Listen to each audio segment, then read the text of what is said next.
Hi everyone, it's Derek with Colorado Camper Van. Today's video we're going to talk about showers and vans. So a shower in a van can be a good thing, it can also be a bad thing. This van here is set up for two people. It's just has the two front seats, has a little dinette in the back, has a bed up top, and it has a shower in it. This is a Sprinter 144 high roof, and you can see it makes this van crowded.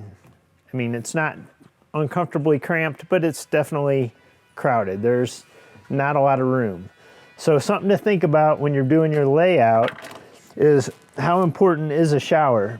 Are you going to use it all the time? You know, how are you going to use this rig? And is it going to be a 4-season vehicle? Is it set up to have water in it all the time?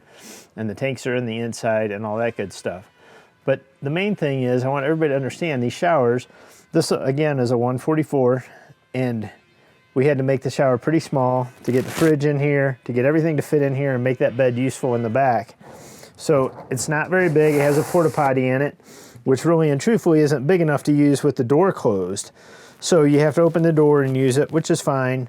And then when you take the porta potty out of here to use it as a shower, I'm 6'2". When I step in here, I have room to stand up, not quite straight. My head's tilted a little bit tight, but I do have a shower.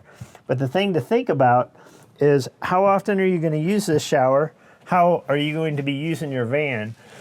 If you're using it in the wintertime a lot for skiing and stuff like that, and you're parked in parking lots and you're self-sufficient, then a shower probably makes some sense. If you're camping out in Booneyville and you're self-sufficient, an outside shower out the back door might make a lot more sense and free up the space for something more important like storage for clothes or dishes or whatever. It gives you some cabinet space or countertop space. It's just things that need to be thought about on how you use your van, on whether you want a shower on the inside or not. Probably 8 out of 10 times we build a shower in a van, when somebody comes back a year later, they're like, we used it once, maybe twice. And if we did it again, we wouldn't put a shower in there. It's just a lot of valuable space that needs to be really thought out on how you're going to use your van.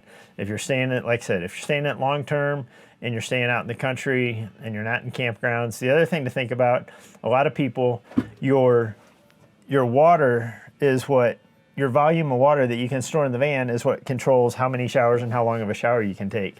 So most vans have 25, 30-gallon tanks max. I mean, there's always exceptions and you can always put more in there.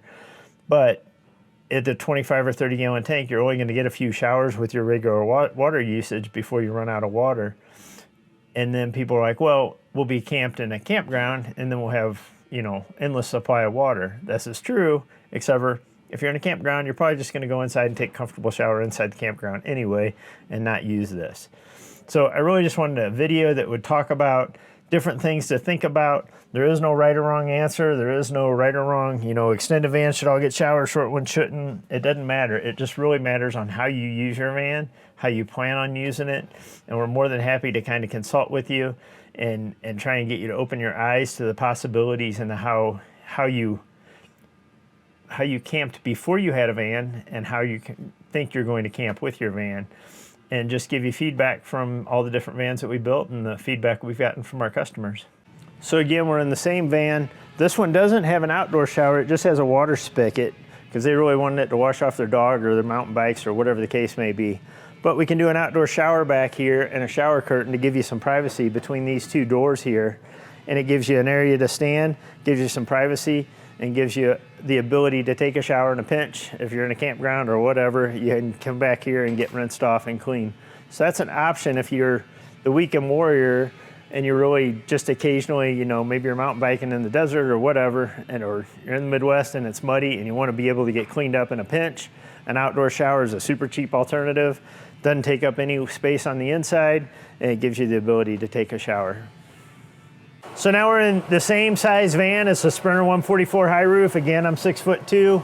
I can just barely stand up in this van. No shower in here. It does have a porta potty box that just flips open and exposes a porta potty, which isn't in there right now, but so you still have the ability to have your porta potty, but you don't have the space to shower. See how much room I have in this van? It opens it up. Again, this van's only built for 2 people, 2 front seats, has a bed in the back that drops down for sleeping. and it has an outside shower. So we're gonna walk around to the back.